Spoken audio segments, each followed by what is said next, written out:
जय Hind. Educational study में आपका स्वागत है। जैसा कि आप जानते हैं कि हम लोग वनडे एग्ज़ाम के हिसाब से केमिस्ट्री को कवर कर रहे हैं। कल हम लोगों ने पढ़ा था एटॉमिक स्ट्रक्चर के बारे में। एटॉमिक स्ट्रक्चर में हम लोग पढ़ रहे हैं एटॉमिक मास, एटॉमिक नंबर हम लोगों ने कल पढ़ा था, जिसमें हम लोगों ने एटॉमिक नंबर के बारे में पढ़ा था कि किसी भी परमाणु के नाभिक में उपस्थित इलेक्ट्रॉनों की संख्या किसी भी परमाणु के नाभिक में उपस्थित प्रोटॉनों की संख्या को हम लोग परमाणु क्रमांक या एटॉमिक नंबर कहते हैं। किसी भी परमाणु के नाभिक में उपस्थित प्रोटॉनों की संख्या को हम लोग परमाणु क्रमांक कहते हैं। किसी भी परमाणु के नाभिक में उपस्थित प्रोटॉनों की संख्या को परमाणु क्रमांक कहते हैं। कल हम लोगों ने यह भी जाना था कि परमाणु क्रमांक यदि किसी भी एटम पर कोई भी एटम यदि न्यूट्रल हो या उदासीन हो तो उसमें उपस्थित प्रोटॉनों की संख्या इलेक्ट्रॉनों की संख्या के बराबर होता है। हम लोगों ने कल पढ़ा था कि यदि कोई भी एटम के ऊपर यदि कोई चार्ज न हो, वह उदासीन हो, तो उसमें उपस्थित इलेक्ट्रॉनों की संख्या प्रोटॉनों की संख्या के बराबर होती है। प्रोटॉनों की संख्या के बराबर होती है। जैसे हम लोग सोडियम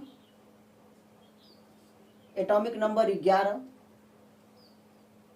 जिसके ऊपर यदि कोई चार्ज न हो, यदि इस पर कोई चार्ज न हो, कोई आवेश न हो, तो इसका एटॉमिक नंबर जिसे हम Z से डिनोट करते हैं, यह प्रोटॉनों की संख्या के बराबर होगी। कह सकते हैं इसके प्रोटॉनों की संख्या इलेक्ट्रॉनों की संख्या के बराबर होगी। यदि इस पर कोई चार्ज हो, मान लीजिए +1 चार्ज है, तो इसमें एटॉमिक या इलेक्ट्रॉनों की संख्या हम लोग कैसे निकालेंगे? इलेक्ट्रॉनों की संख्या को निकालने के लिए यदि इस पर कोई चार्ज है, यदि धन चार्ज है, तो इसके प्रोटॉनों की संख्या में से हम लोग जितना चार्ज होगा उतना हम लोग माइनस कर देंगे। इस पर 1 चार्ज है तो इस पर से 1 चार्ज माइनस कर देंगे। एटॉमिक नंबर 11 -1, इलेक्ट्रॉनों की संख्या इसमें 10 होगी। यदि इस पर कोई चार्ज ना होता तो इलेक्ट्रॉनों की संख्या प्रोटॉनों की संख्या के बराबर होती। इसी प्रकार मान लीजिए क्लोरीन 17, यदि इस पर माइनस चार्ज है तो हम लोग इसे देखेंगे, इसमें इलेक्ट्रॉनों की संख्या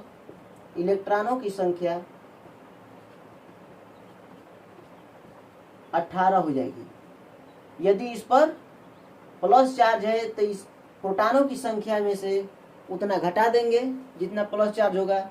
यदि इसमें माइनस चार्ज है तो उतना प्रोटॉनों की संख्या में से जोड़ देंगे,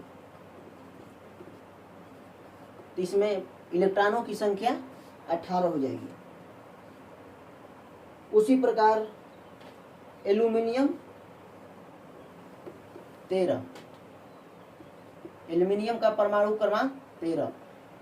कल हमने परमाणु क्रमांक 1 से 30 तक लिखवाया था आप लोगों को। हम आशा करते हैं कि आप लोग उसे याद कर लिए होंगे। तो परमाणु क्रमांक 13 एल्यूमिनियम का, इसमें परमाणु क्रमांक 13 जिसमें प्रोटॉनों की संख्या 13 और इलेक्ट्रॉनों की संख्या 13 है। इस पर यदि कोई आवेश ना हो, यदि मान लीजिए इस पर कोई आवेश हो जाए, इस पर +3 आवेश हो जाए, तो इसमें इलेक्ट्रॉनों की संख्या प्रोटॉनों की संख्या माइनस जितना आवेश है उतना। तो इलेक्ट्रॉनों की संख्या बराबर प्रोटॉनों की संख्या 13 - 3 = 10। उसी प्रकार हम लोग देखेंगे ऑक्सीजन।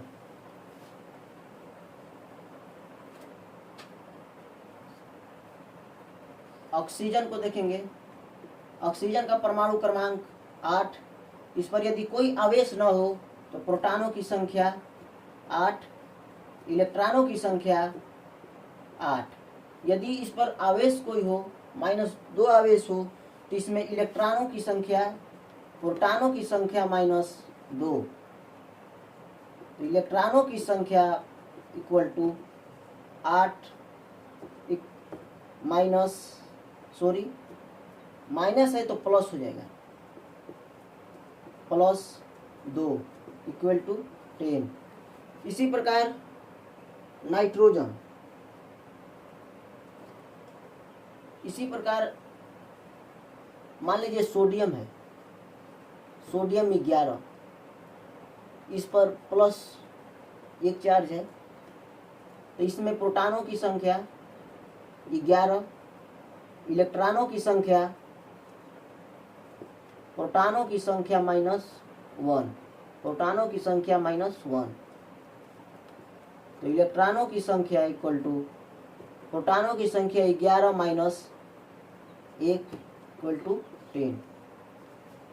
हम लोगों ने यह देखा कि इसमें इलेक्ट्रॉनों की संख्या समान आ रही है, इलेक्ट्रॉनों की संख्या समान आ रही है। इसमें हम लोगों ने देखा कि इलेक्ट्रॉनों की संख्या समान आ रही है, जिसे आइसो इलेक्ट्रॉनिक कहते हैं।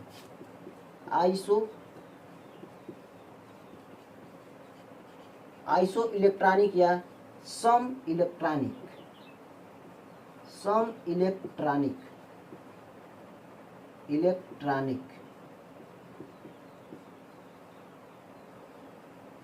अब हम लोग समझेंगे कि सम इलेक्ट्रॉनिक कहते किसे हैं। सम इलेक्ट्रॉनिक कहते किसे हैं? ऐसे कोई एलिमेंट, ऐसे दो एलिमेंट या दो से अधिक एलिमेंट जिसमें इलेक्ट्रॉनों की संख्या समान हो, ऐसे एलिमेंट जिनके इलेक्ट्रॉनों की संख्या समान हो परंतु उनके प्रोटॉनों की संख्या भिन्न भिन्न हो। इसमें प्रोटॉनों की संख्या देख रहे हैं अलग अलग है, प्रोटॉनों की संख्या अलग अलग है। इसमें प्रोटॉनों की संख्या 8, इसमें प्रोटॉनों की संख्या 11, लेकिन इलेक्ट्रॉनों की संख्या, इसमें इलेक्ट्रॉनों की संख्या 10 और इसमें इलेक्ट्रॉनों की संख्या 10 है। तो हम लोगों ने समझा कि आइसो इलेक्ट्रॉनिक कहते किसे हैं, जिसे सम इलेक्ट्रॉनिक कहते हैं। आइसो इलेक्ट्रॉनिक यदि कोई भी परमाणु, यदि किसी भी परमाणु के इलेक्ट्रॉनों की संख्या समान हो तथा परमाणु क्रमांक भिन्न भिन्न हो या प्रोटॉनों की संख्या भिन्न भिन्न हो, उसे हम लोग आइसो इलेक्ट्रॉनिक या सम इलेक्ट्रॉनिक कहते हैं। तो आइए इसके बाद हम लोग एटॉमिक मास के बारे में जानेंगे। एटॉमिक मास या न्यूट्रॉन के बारे में पहले जान लेते हैं। न्यूट्रॉन कैसे निकालेंगे? न्यूट्रॉन को निकालने के लिए फार्मूला होता है परमाणु भार माइनस परमाणु क्रमांक। जैसा हम लोग जानते हैं कि परमाणु भार को, एटॉमिक मास को ए से डिनोट करते हैं, जबकि परमाणु क्रमांक को, एटॉमिक नंबर को जेड से डिनोट करते हैं।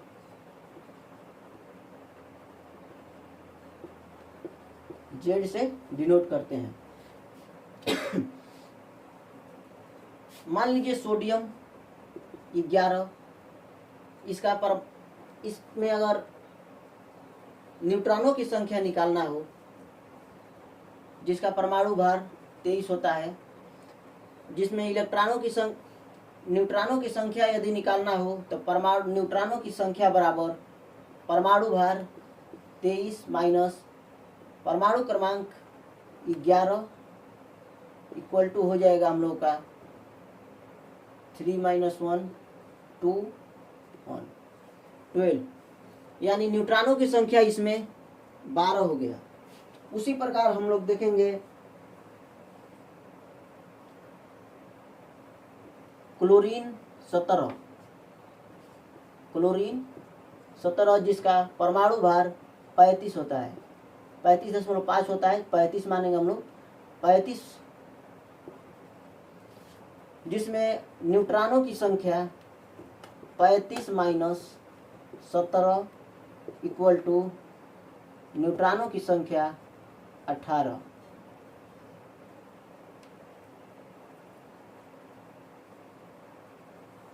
न्यूट्रॉनों की संख्या 18 हो जाएगी।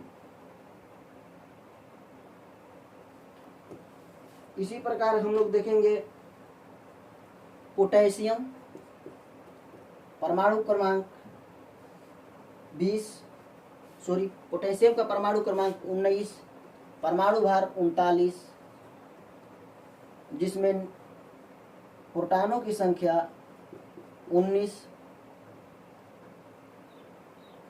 जिसमें इलेक्ट्रॉनों की संख्या निकालने के लिए हम लोग न्यूट्रॉनों की संख्या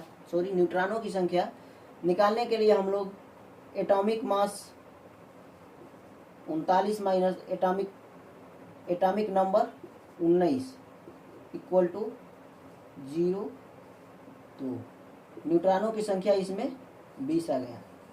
उसी प्रकार हम लोग देखेंगे कैल्शियम जिसका परमाणु क्रमांक 20 होता है, परमाणु भार 40।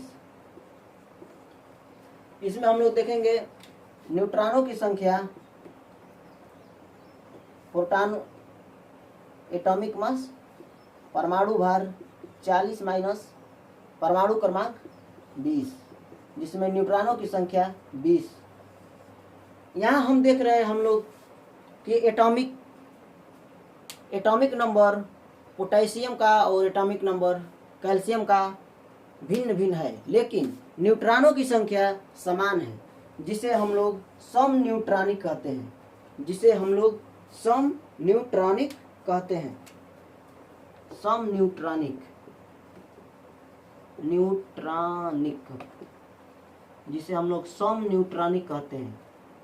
अब हम लोग जानेंगे कि सम न्यूट्रॉनिक कहते किसे हैं। परमाणु के नाभिक में न्यूट्रॉनों की संख्या, किसी भी परमाणु के नाभिक में प्रोटॉनों की संख्या भिन्न भिन्न परंतु न्यूट्रॉनों की संख्या समान हो, उसे हम लोग सम न्यूट्रॉनिक कहते हैं। यदि किसी भी परमाणु के नाभिक में प्रोटॉनों की संख्या भिन्न भिन्न परंतु न्यूट्रॉनों की संख्या समान हो, उसे हम लोग सम न्यूट्रॉनिक कहते हैं। जैसे एग्जाम्पल हम लोगों ने देखा, पोटेशियम का परमाणु क्रमांक 19, परमाणु भार 39 है, जिसमें न्यूट्रॉनों की संख्या 20, तथा कैल्शियम का परमाणु क्रमांक 20 और इसका परमाणु भार 40 है, जिसमें न्यूट्रॉनों की संख्या 20 आ रहा है। इसमें दोनों पोटेशियम और कैल्शियम दोनों में न्यूट्रॉनों की संख्या समान है, जिसे हम लोग सम न्यूट्रॉनिक कहेंगे। आइए इसके बाद हम लोग एटॉमिक मास के बारे में जानते हैं। एटॉमिक मास के बारे में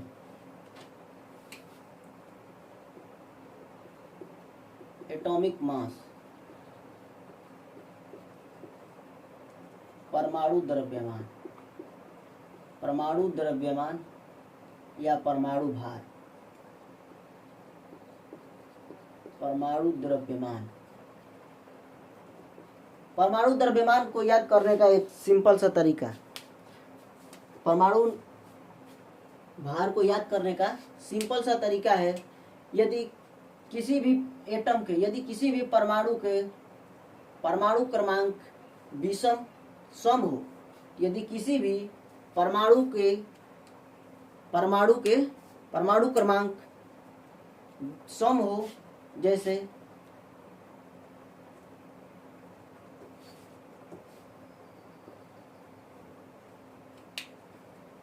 एटॉमिक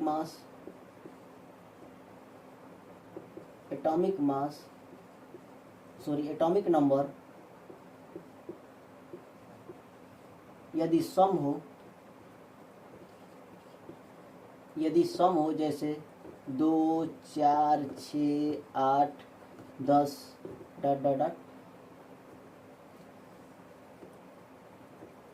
तो उसमें इसके परमाणु क्रमांक में 2 का गुणा कर देंगे, तो एटॉमिक मास आ जाएगा।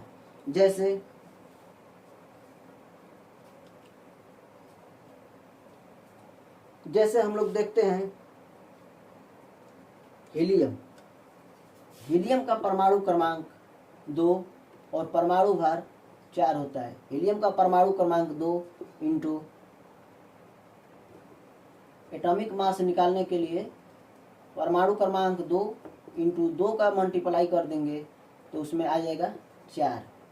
इसी प्रकार बेरिलियम का परमाणु क्रमांक 4, बेरिलियम का परमाणु क्रमांक 4, उसमें 2 का गुणा कर देंगे तो आ जाएगा परमाणु भार 8। यदि किसी भी एटम का परमाणु क्रमांक यदि किसी भी एटम का किसी परमाणु का परमाणु क्रमांक यदि विषम हो, एटॉमिक नंबर ऑड हो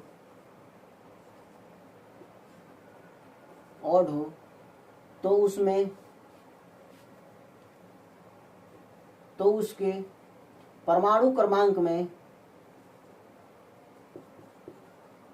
एटॉमिक नंबर में 2 का गुणा करके 1 जोड़ देते हैं, जिससे परमाणु भार ज्ञात होता है।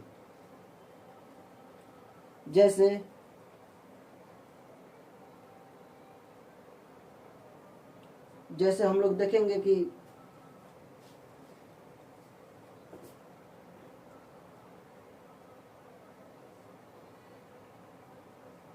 बोरान का देखेंगे, बोरान का परमाणु क्रमांक 5, बोरान का परमाणु क्रमांक 5 होता है।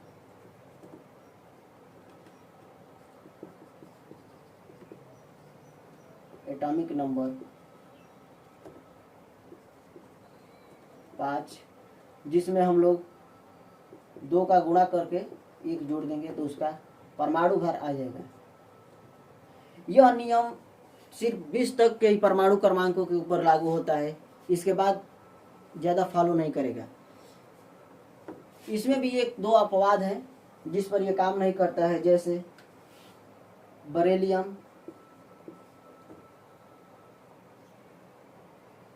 बरेलियम जिसका परमाणु क्रमांक 3 और परमाणु भार 9 होता है। इसी प्रकार क्लोरीन 17 जिसके परमाणु भार 35.5 होता है, 35.5। उसी प्रकार नाइट्रोजन का देखेंगे 7, इसका परमाणु भार 14 होता है। यदि कोई भी क्वेश्चन यदि इस प्रकार से पूछता है, कि किसी परमाणु का परमाणु भार 39 है, मान लीजिए किसी परमाणु का परमाणु भार एटॉमिक मास 39 है, तो उसमें न्यूट्रॉन, प्रोटॉन और इलेक्ट्रॉन की संख्या ज्ञात कीजिए। इलेक्ट्रॉन, प्रोटॉन और न्यूट्रॉनों की संख्या ज्ञात कीजिए। तो इसमें हम लोग प्रोटॉनों की संख्या या परमाणु क्रमांक निकालने के लिए एटॉमिक मास -1 बटे में 2, एटॉमिक मास 39 -1 बटे में 2 करेंगे, जिससे 38 बटे में 2, जिसका मान 17 होगा। जो परमाणु क्रमांक क्लोरीन का परमाणु क्रमांक है,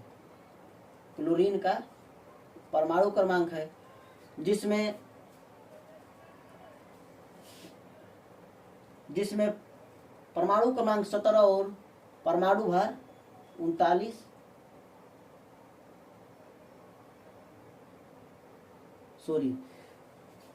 परमाणु क्रमांक इसमें 19 होगा, जिससे परमाणु क्रमांक ये पोटेशियम का परमाणु क्रमांक है, जिसका परमाणु भार 39 होता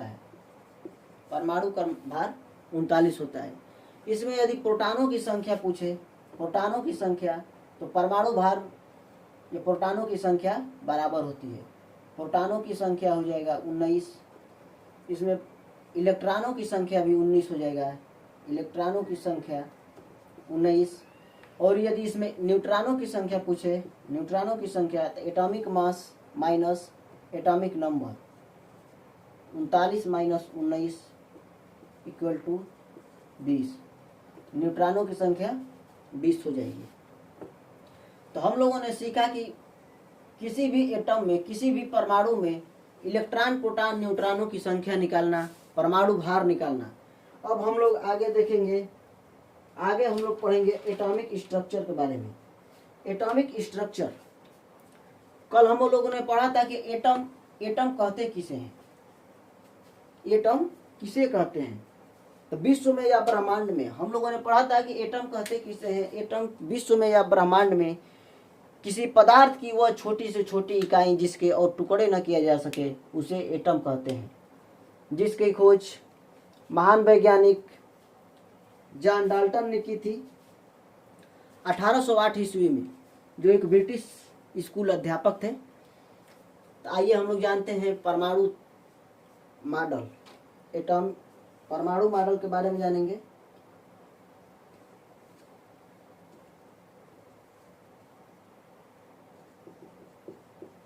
atomic model,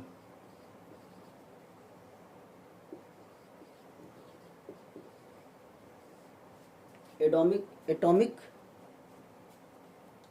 model.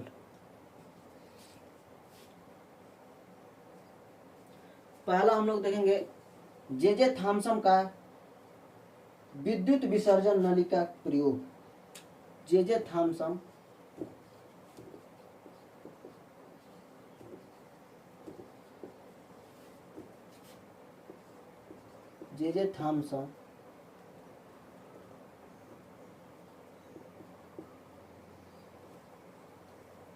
Discharge tube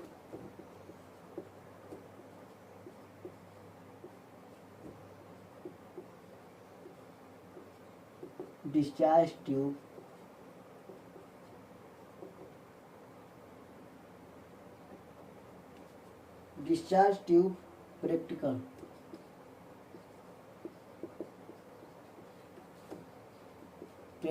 J Thomson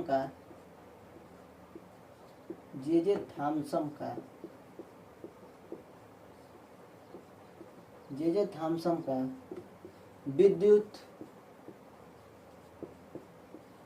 विसर्जन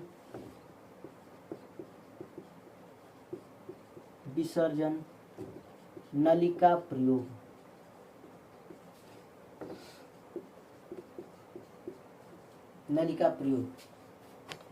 हम लोग जानेंगे जे थॉम्सन का विद्युत विसर्जन नली का प्रयोग, जिसमें महान वैज्ञानिक थॉम्सन ने विद्युत विसर्जन नली का प्रयोग करते हुए डिस्चार्ज ट्यूब प्रैक्टिकल का प्रयोग करते हुए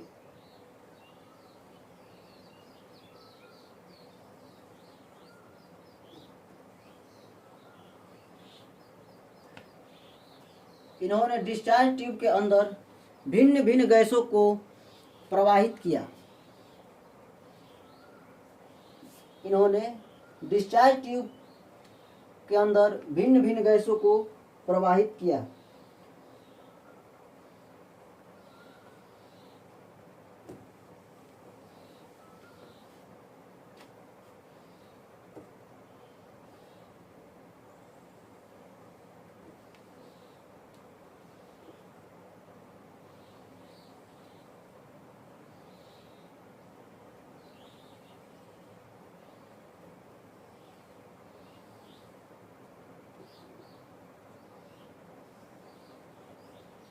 भिन्न भिन्न गैसों को प्रवाहित किया, भिन्न भिन्न गैसों को इलेक्ट्रिसिटी द्वारा, विद्युत द्वारा प्रवाहित किया,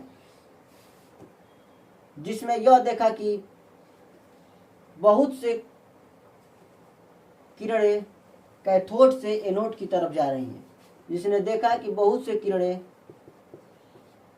कैथोड से एनोड की ओर जा रही हैं, एनोड की तरफ प्रवाहित हो रही हैं। बहुत से किरणें कैथोड से एनोड की तरफ प्रवाहित हो रही हैं। कैथोड से एनोड की तरफ प्रवाहित हो रही हैं। जे थॉम्सन को भी यह पता था कि समान चार्ज के पार्टिकल आपस में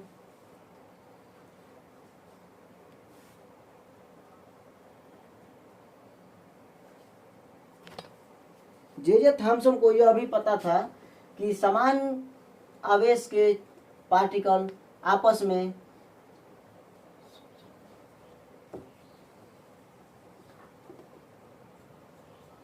प्रतिकर्षण तथा भिन्न भिन्न प्रकार के आवेश आपस में आकर्षण करते हैं। तो इन्होंने देखा कि भिन्न भिन्न गैसों को विद्युत के माध्यम से प्रवाहित किया, इलेक्ट्रिसिटी के साथ प्रवाहित किया, तो इन्होंने देखा कि बहुत से किरणें कैथोड से एनोड की तरफ जा रही हैं, कैथोड से एनोड की तरफ आ रही हैं, जिससे इन्होंने यह पता लगाया, जिससे इन्होंने यह कहा कि गैसों के अंदर बहुत से ऐसे ऋणावेश कण हैं जो इलेक्ट्रॉन के समान व्यवहार करते हैं। बहुत से ऐसे कण हैं जो इलेक्ट्रॉन के समान व्यवहार करते हैं। अर्थात कैथोड की किरणों की प्रवृत्ति को बताते हुए इन्होंने यह कहा कि कैथोड किरणों की प्रकृति ऋणात्मक होती है।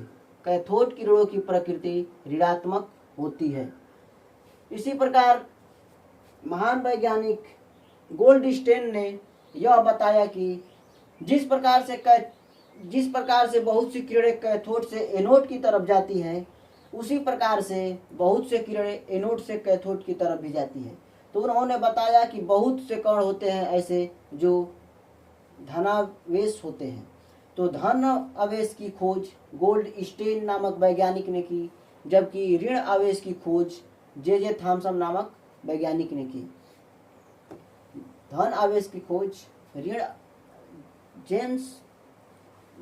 की खोज गोल्डस्टीन नामक वैज्ञानिक और कैथोड की खोज जे थॉम्सन ने की।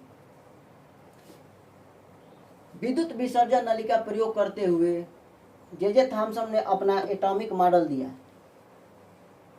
जे थॉम्सन ने अपना एटॉमिक मॉडल दिया, जिसमें इन्होंने यह बताया कि परमाणु एक गोलाकार कण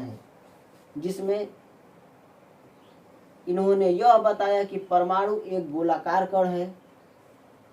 जे थॉम्सन ने यह बताया कि परमाणु एक गोलाकार कण है। इसमें दो भाग होते हैं।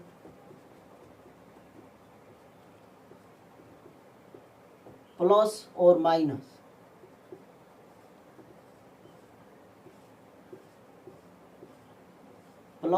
माइनस, इसमें दो भाग होते हैं, जिसमें धनावेश कण समान रूप से वितरित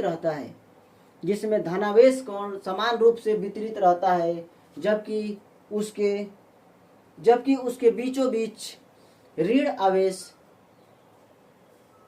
स्थिर रहता है, उपस्थित रहता है। इस मॉडल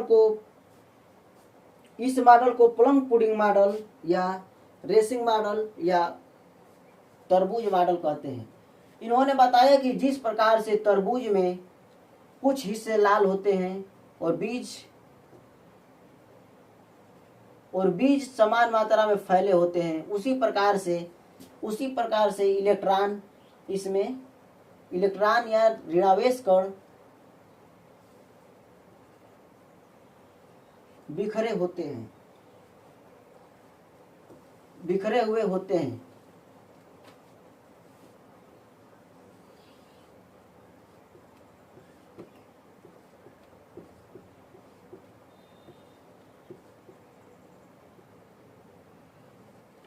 जो खाली वाला पार्ट दिख रहा है वो धन आवेश, जो ये गोला वाला पार्ट है ऋण आवेश।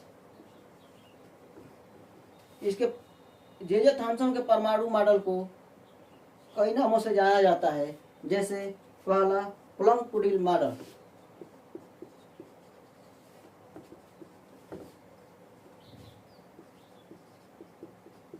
प्लम-पुडिल मॉडल, जिसे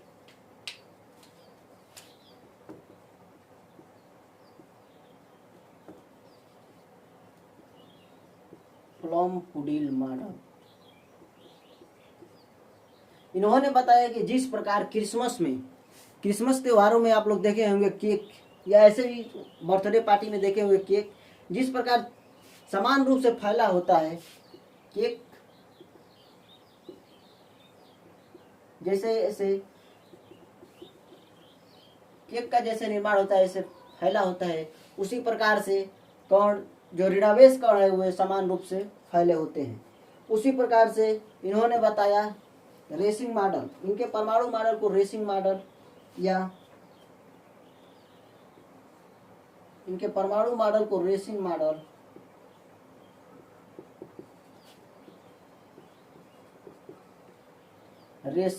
भी कहते हैं। रेसिंग मॉडल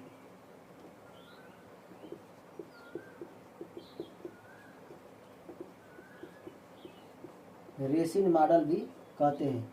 इन्होंने बताया जिस प्रकार किशमिश में बीज जिस प्रकार से होता है, फैला होता है, उसी प्रकार से परमाणु मॉडल, उसी प्रकार से इलेक्ट्रॉन, इसी प्रकार से धनावेश और ऋणावेश होते हैं। तीसरा इन्होंने बताया वाटरमेलन मॉडल,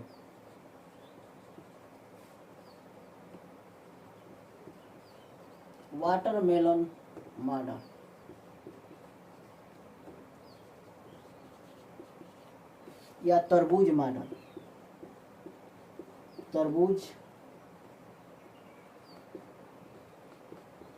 मॉडल, इन्होंने बताया जिस प्रकार से तरबूज में कुछ लाल कण होते हैं, उसी प्रकार इसमें परमाणु में धनावेश होते हैं। जिस प्रकार से तरबूज में काले काले बीज फैले होते हैं, उसी प्रकार परमाणु में ऋण आवेश उपस्थित होते हैं।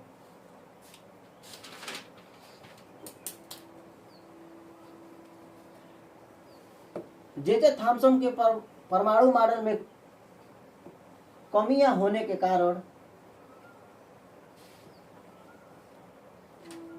रदरफोर्ड ने अपना नियम या प्रयोग को बताया और उन्होंने अपना मॉडल प्रस्तुत किया।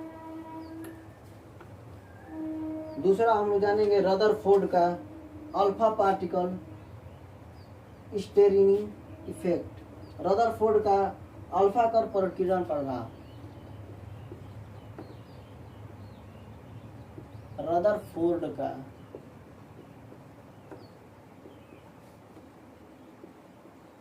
अल्फा कण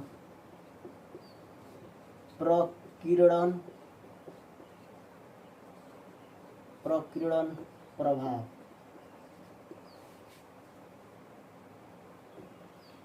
अल्फा कर प्रकीर्णन प्रभाव। रदरफोर्ड ने 1911 ईस्वी में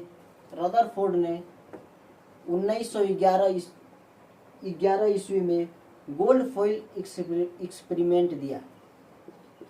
गोल्ड फॉइल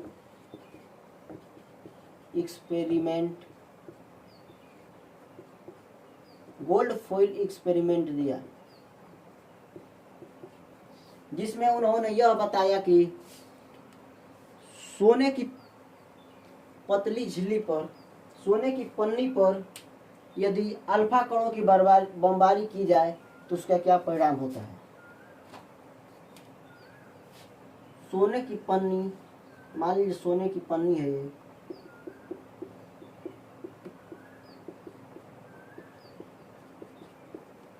जिस पर इन्होंने प्लूटोनियम रेडियोएक्टिव पदार्थ से इस पर अल्फा किरणों की बमबारी की। अल्फा किरणों की बमबारी की, अल्फा किरणों की बमबारी की। सोने की पन्नी के पीछे इन्होंने जिंक सल्फाइड का एक चादर लगा दिया, जिंक सल्फाइड का, जिंक सल्फाइड। यह चादर इसलिए लगाया कि क्योंकि प्लूटोनियम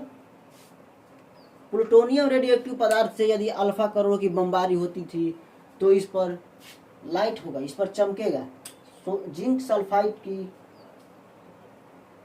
सल्फाइड की प्लेट पर वह चमकती थी। तो उन्होंने प्लूटोनियम नामक रेडियोएक्टिव पदार्थ से अल्फा किरणों की बमबारी की, अल्फा किरणों की बमबारी की। अल्फा किरणों की प्रकृति धनावेश होती है, धनावेश होती है, जिसकी इकाई 2 यूनिट के बराबर होती है, जिसकी इकाई 2 यूनिट के बराबर होती है, 2 यूनिट के बराबर होती है जिसकी इकाई। उन्होंने अल्फा किरणों की बमबारी की, सोने की पन्नी के ऊपर अल्फा किरणों की बमबारी की। तो उन्होंने देखा कि उसमें से कुछ रेडियोएक्टिव कण या अल्फा किरणें जिंक सल्फाइड के प्लेट पर जाकर रुकती है, जिंक सल्फाइड की प्लेट पर जाकर रुकती है, इस पर चमकती है। कुछ उन्होंने देखा कि कुछ किरणें जाकर इसमें एब्जॉर्ब हो जाती हैं, कुछ किरणें इसमें जाकर एब्जॉर्ब हो जाती हैं। थोड़ा बड़ा बनाना पड़ेगा इसको।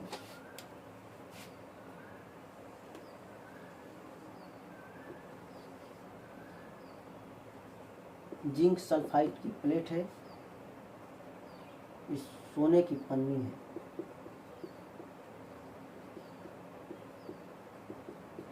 सोने की चादर।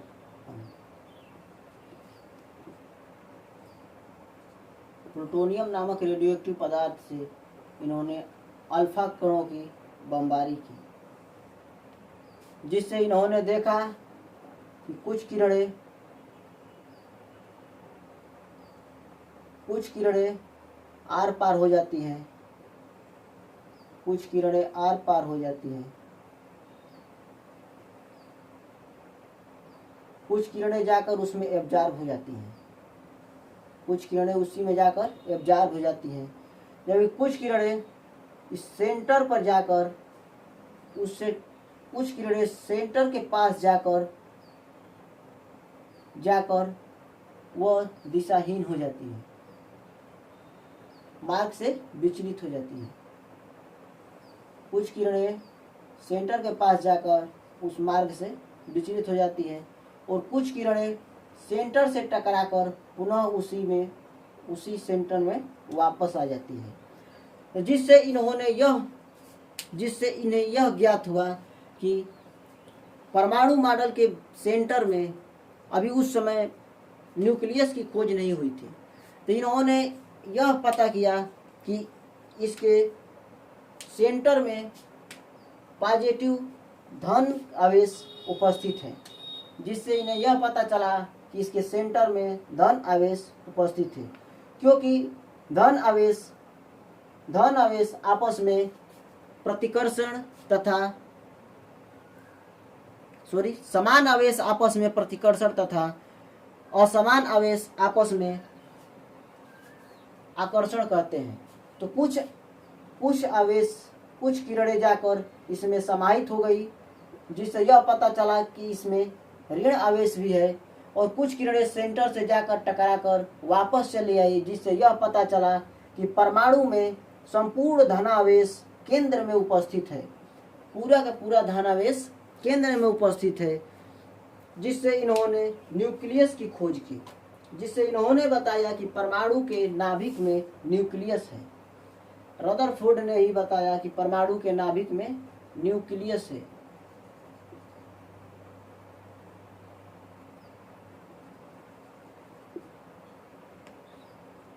न्यूक्लियस है। रदरफोर्ड ने यह बताया कि परमाणु के नाभिक में न्यूक्लियस है। परमाणु के नाभिक में न्यूक्लियस है। तो न्यूक्लियस के जनक, नाभिक के जनक रदरफोर्ड, नाभिक के जनक रदरफोर्ड को कहेंगे। नाभिक की खोज रदरफोर्ड ने की। इसी प्रकार गोल्डफॉयल एक्सपेरिमेंट के आधार पर रदरफोर्ड ने अपना एटॉमिक मॉडल प्रस्तुत किया। गोल्डफॉयल एक्सपेरिमेंट के आधार पर रदरफोर्ड ने अपना एटॉमिक मॉडल प्रस्तुत किया, जिन्होंने बताया कि परमाणु एक गोलाकार कण है। परमाणु एक गोलाकार कण है जिसके नाभिक में संपूर्ण धनावेश उपस्थित होता है, जिसमें नाभिक में संपूर्ण धनावेश उपस्थित होता है, जिसे न्यूक्लियस कहते हैं या नाभिक कहते हैं। इन्होंने बताया कि परमाणु एक गोलाकार कण है जिसके नाभिक में धनावेश उपस्थित होता है तथा इसके चारों तरफ इलेक्ट्रॉन चक्कर लगाते हैं, चारों तरफ इलेक्ट्रॉन चक्कर लगाते हैं। जिस प्रकार से सौर मंडल में सूर्य के चारों तरफ भिन्न भिन्न ग्रह चक्कर लगाते हैं, उसी प्रकार से इलेक्ट्रॉन भी नाभिक के बाहर चक्कर लगाते हैं। तो एटॉमिक रदरफोर्ड ने अपना परमाणु मॉडल प्रस्तुत करते हुए कहा कि परमाणु एक गोलाकार कण है जिसके नाभिक में संपूर्ण धनावेश कण उपस्थित होता है और इसके चारों तरफ इलेक्ट्रॉन चक्कर लगाते हैं। जिस प्रकार से सौर मंडल में सूर्य के चारों तरफ ग्रह चक्कर लगाते हैं, उसी प्रकार से इलेक्ट्रॉन नाभिक के चारों ओर चक्कर लगाता है। इसी प्रकार से हम सौर मॉडल को इन्होंने बताया। इस मॉडल को रदरफोर्ड के मॉडल को सौर मॉडल कहते हैं, जिसके कारण रदरफोर्ड के मॉडल को सौर मॉडल कहते हैं, सोलर सिस्टम मॉडल कहते हैं, सोलर सिस्टम मॉडल कहते हैं। अब हम लोग जानेंगे रदरफोर्ड के बाद तीसरे नंबर पर वैज्ञानिक है नील्स बोहर। रदरफोर्ड के परमाणु मॉडल में कुछ न कुछ कमियां होगी, जिसको पूरा करने के लिए नील्स बोहर जाए। रदरफोर्ड के परमाणु मॉडल में क्या कमियां थी उसे हम लोग जानेंगे। रदरफोर्ड के परमाणु मॉडल में क्या कमियां थी। मैक्सवेल नामक वैज्ञानिक ने मैक्सवेल नामक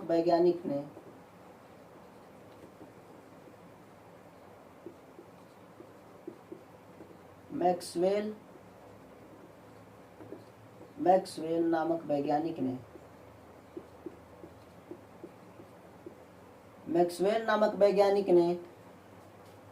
ने एक व्याख्या देते हुए कहा, मैक्सवेल नामक वैज्ञानिक ने एक व्याख्या देते हुए कहा, रदरफोर्ड ने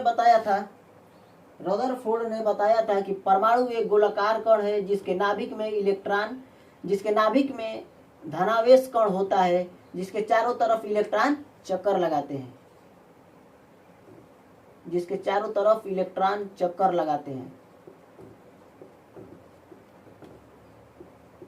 जिस पर मैक्सवेल नामक वैज्ञानिक ने व्याख्या देते हुए कहा कि इलेक्ट्रॉन हो या प्रोटॉन हो या कोई भी धन आवेश युक्त पार्टिकल हो, यदि वह गोलाकार पथ पर लगातार चक्कर लगाता है। मैक्सवेल नामक वैज्ञानिक ने बताया कि चाहे इलेक्ट्रॉन हो, चाहे प्रोटॉन हो या कोई भी धन या ऋण आवेश पार्टिकल कण हो, यदि वह किसी सर्कुलर मोशन पर, यदि किसी वृत्तीय पथ पर गति करता है, यदि किसी वृत्तीय पथ पर लगातार गति करता है, तो वह विद्युत चुंबकीय किरणें उत्सर्जित करता है। यदि वह किसी सर्कुलर पथ पर लगातार गति करेगा तो वह विद्युत चुंबकीय किरणें उत्पन्न करेगा। यदि कोई भी आवेशित कण सर्कुलर मोशन पर वृत्तीय पथ पर लगातार गति करेगा तो वो विद्युत चुम्बकीय किरणें उत्पन्न करेगा, जिससे उसकी ऊर्जा क्षमता कम होगी, उसकी ऊर्जा क्षमता कम होगी और वह धीरे धीरे आकर नाभिक में गिर जाएगा। धीरे धीरे नाभिक में आकर गिर जाएगा, जिससे यह पता चलता है कि रदरफोर्ड का परमाणु मॉडल अस्थायित्व की व्याख्या करने में असमर्थ रहा। रदरफोर्ड का परमाणु मॉडल अस्थायित्व की व्याख्या करने में असमर्थ रहा। नोट करके लिखेंगे, रदरफोर्ड का परमाणु मॉडल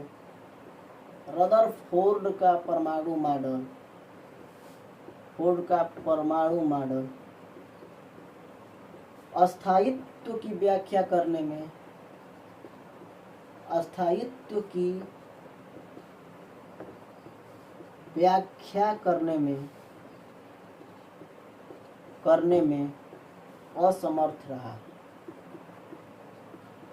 असमर्थ रहा।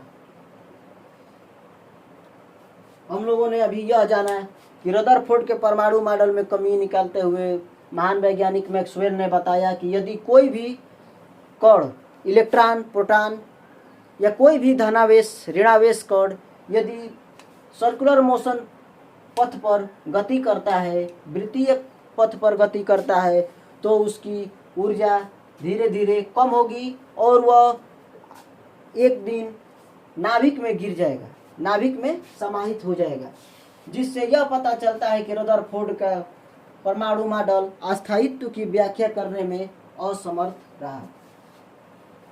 आइए इसके बाद हम लोग जानते हैं नील्स बोहर का परमाणु मॉडल। नील्स बोहर ने क्या बताया?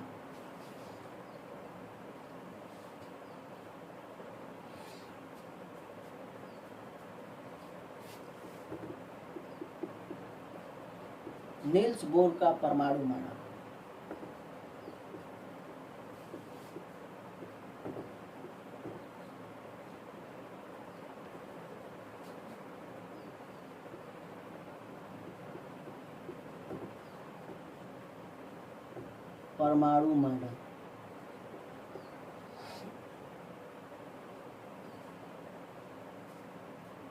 नील्स बोहर ने बताया कि परमाणु एक गोलाकार कण है।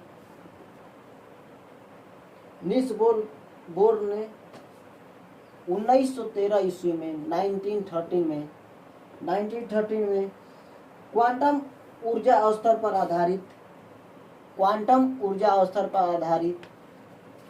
अपना परमाणु मॉडल दिया।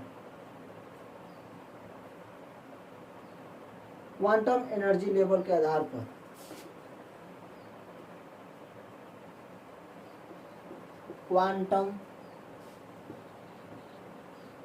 एनर्जी लेवल के आधार पर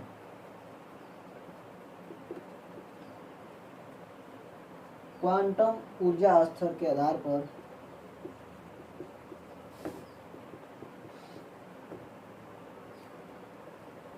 अपना परमाणु मॉडल प्रस्तुत किया। नील्स बोहर ने बताया कि परमाणु एक गोलाकार कण है जिसके नाभिक में धनावेश उपस्थित रहता है तथा नाभिक के चारों तरफ इलेक्ट्रॉन अपने ऊर्जा स्तर में गति करते हैं।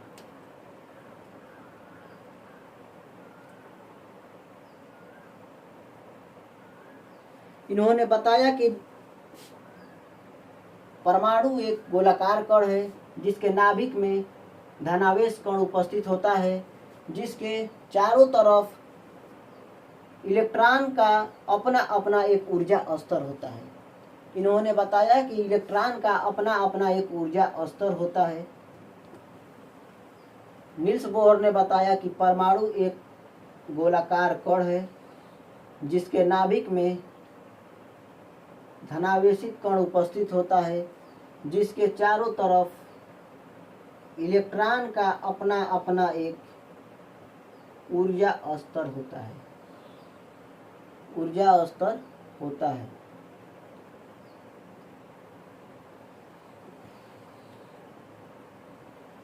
से चारों तरफ इलेक्ट्रॉन का अपना अपना एक ऊर्जा स्तर होता है।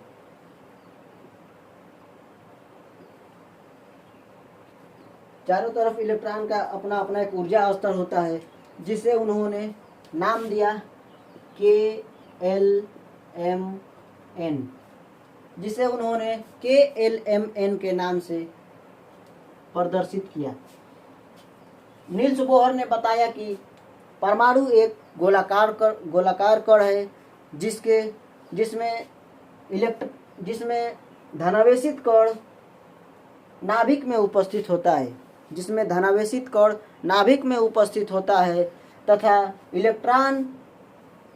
इलेक्ट्रॉन नाभिक के चारों तरफ अपने अपने ऊर्जा स्तर में रहते हैं। इन्होंने नाम दिया KLMN, जिसके सीरियल नंबर, जिसे स्मॉल n से प्रदर्शित करते हैं, 1 2 3 4 दिया, जिसे सीरियल नंबर 1 2 3 4 दिया।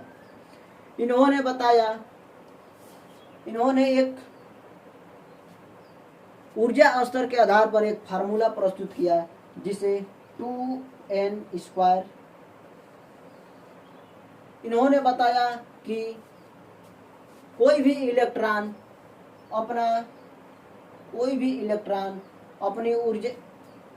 इलेक्ट्रॉन की ऊर्जा स्तर 2n² के बराबर होगी।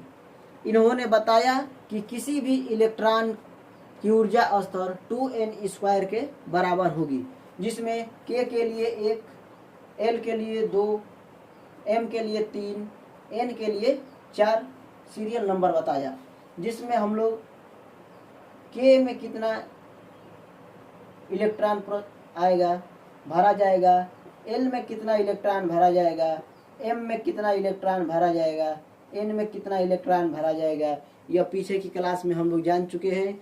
फिर इस समय भी जान लेंगे कि इसमें कितना इलेक्ट्रॉन भरा जाएगा। तो K में 2, N का मान 1, जिसका स्क्वायर इक्वल टू 2, L में 2 इंटू 2 का स्क्वायर 8, M का सीरियल नंबर 3 गुणे N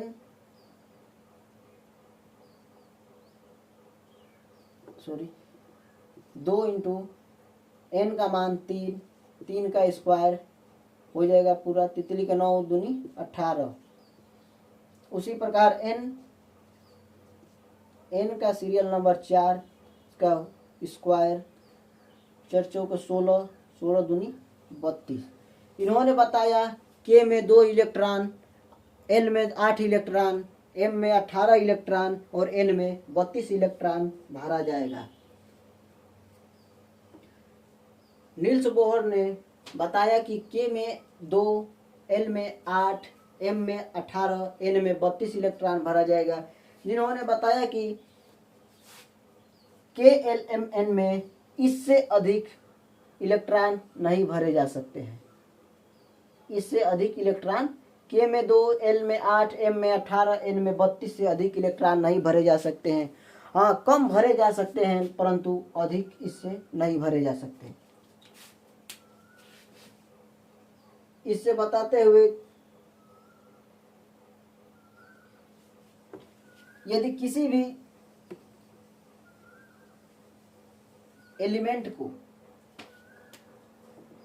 मान लीजिए सोडियम है, सोडियम 11, इसमें यदि भरना हो 2, 8, 1 KLM 2, 8, 10 और 11। इसी प्रकार से मैग्नीशियम 12, इसमें एलिमेंट भरना हो K में 2, L में 8 और M में 2 इलेक्ट्रॉन होगा। इसी प्रकार से यदि एल्यूमिनियम परमाणु क्रमांक 13, इसमें यदि इलेक्ट्रॉन भरना हो तो K में 2, L में 8 और M में 3 इलेक्ट्रॉन भरे जाएंगे। यदि किसी भी एटम को, किसी भी परमाणु को अपना स्थिरता बनाना है तो उसको अपना ऑक्टेन पूरा करना पड़ेगा या अपना अष्टक पूरा करना जरूरी होगा। इन्होंने बताया कि यदि किसी भी परमाणु को यदि स्थिरता बनाना है, अगर स्टेबिलिटी बनाना है अगर उसे, तो उसको अष्टक पूरा करना जरूरी है। तो यदि सोडियम को स्थिरता बनाना है तो इसमें से एक इलेक्ट्रॉन डोनेट करेगा, जिससे वह सोडियम पर +1 चार्ज बनाएगा। इसी प्रकार मैग्नीशियम है, मैग्नीशियम इस पर 2 चार्ज डोनेट करेगा और +2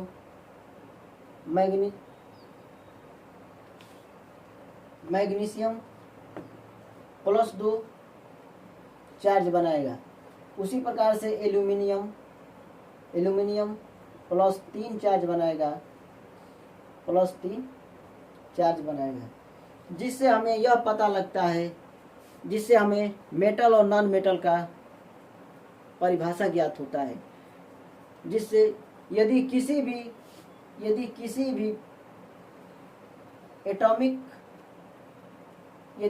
भी परमाणु क्रमांक, यदि किसी भी ऊर्जा स्तर कहेंगे, यदि किसी भी एटम के ऊर्जा स्तर के बाह्यतम कक्ष में इलेक्ट्रॉनों की संख्या यदि 4 से कम है तो वह इलेक्ट्रॉन को डोनेट करेगा, दान करेगा, जिसे हम लोग धातु कहते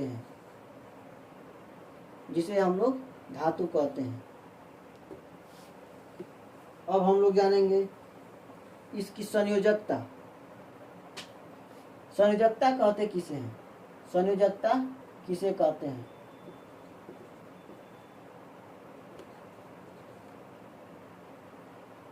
मैग्नीशियम 12, एल्यूमिनियम 13।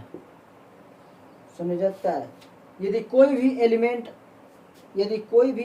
या यदि कोई भी तत्व अपना ऑक्टेन पूरा करने के लिए या अष्टक पूरा करने के लिए जितने इलेक्ट्रॉन का दान करता है उसे हम लोग संयोजकता कहते हैं। संयोजकता हम लोग किसे कहेंगे? वैलेंसी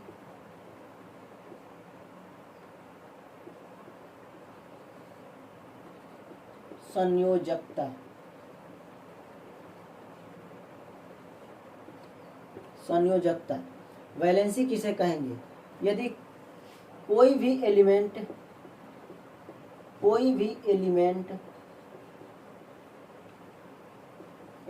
अपना अष्टक पूरा करने के लिए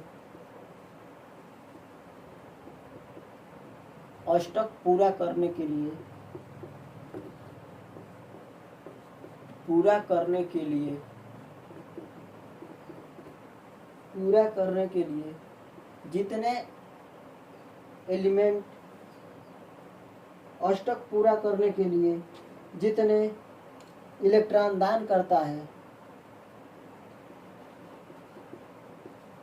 जितना इलेक्ट्रॉन दान करता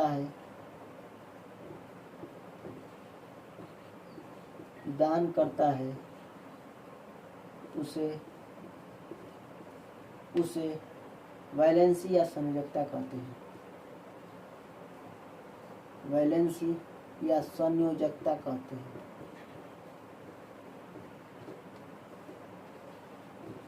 संयोजकता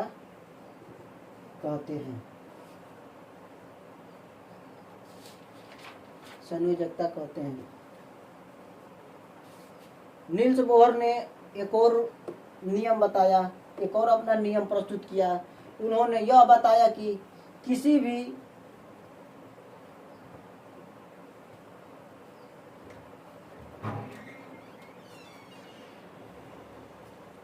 किसी भी इलेक्ट्रॉन के बाह्यतम कक्ष में 8 से ज़्यादा इलेक्ट्रॉन नहीं भरे जाएंगे। किसी भी एलिमेंट के बाह्यतम कक्ष में 8 से अधिक इलेक्ट्रॉन नहीं भरे जाएंगे। जैसे पोटेशियम 19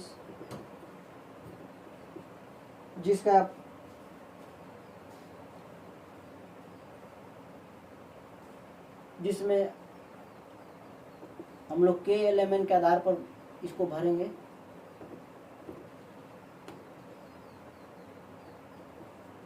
दो 8 8 1 पोटेशियम या एल्यूमिनियम 13 है।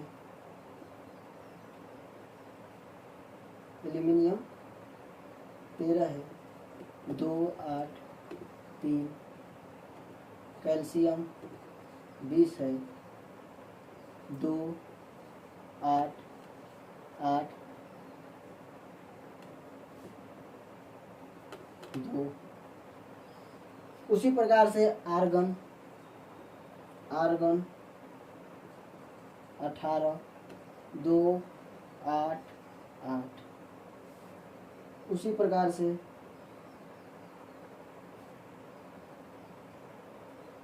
पोटेशियम 19, मान लीजिए पोटेशियम 19 है, तो इसमें आप लोग सोचेंगे कि इसमें 2 8 8 9 क्यों नहीं भरती है, 2 8 8 9 क्यों नहीं भरती।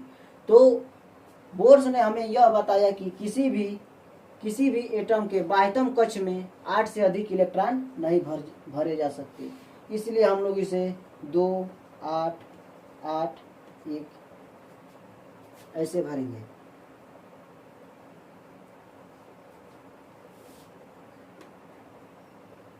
अब कैल्शियम है, कैल्शियम 20 जिसमें 2 8 8 2। इसी प्रकार से भरते जाएंगे जब तक यहाँ पर 18 नहीं हो जाता, जब तक यहाँ पर 18 नहीं हो जाता तब तक यहाँ पर 2 2 ही चलता रहेगा। उसके बाद यहाँ पर 3 हो जाएगा।